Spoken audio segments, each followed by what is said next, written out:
The 18-year-old victim was discovered hurt in Chestnut Avenue, Forest Gate, on Monday night.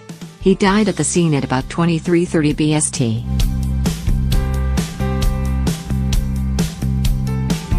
One resident said she and neighbors used a towel to try and stem the flow of blood from his wound, but there was so much that they couldn't rescue him.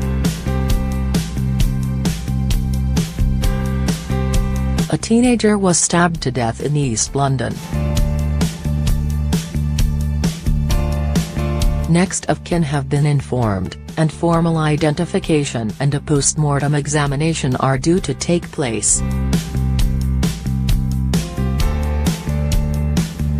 The teenager's death comes after 2 people died from stab wounds in London on Sunday. Almost 40 people have been stabbed to death in the capital this year. A woman who lives on Chestnut Avenue said she was woken up by a scream. 2 stabbed to death within 40 minutes.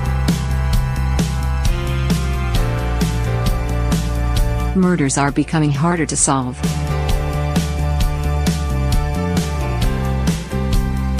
The names and faces of those killed in London.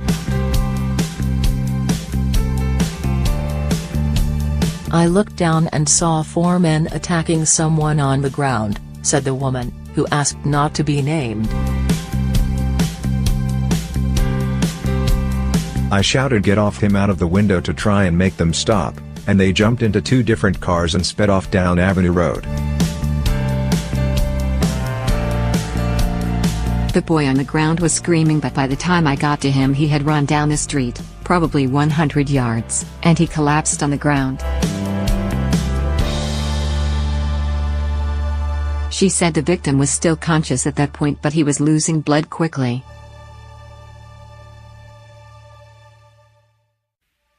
I used my child's towel to try and stem the flow. It's still there now, she added. Everyone came out and tried to help him, but there was so much blood. There was nothing we could do.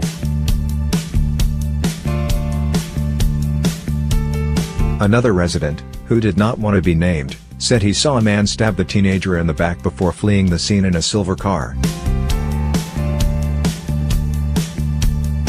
London Mayor Sadiq Khan said his heart goes out to the Forest Gate victims' friends and family. He added his team were relentlessly focusing on how to prevent knife crime.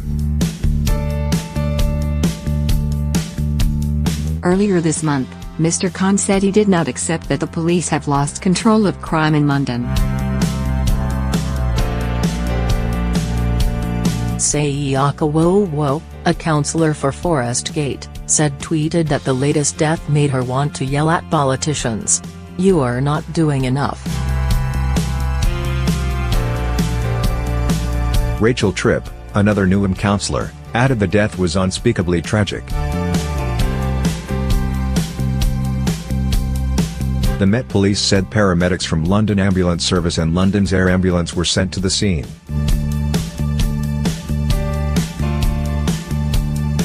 A cordon remains in place at the scene as investigations continue.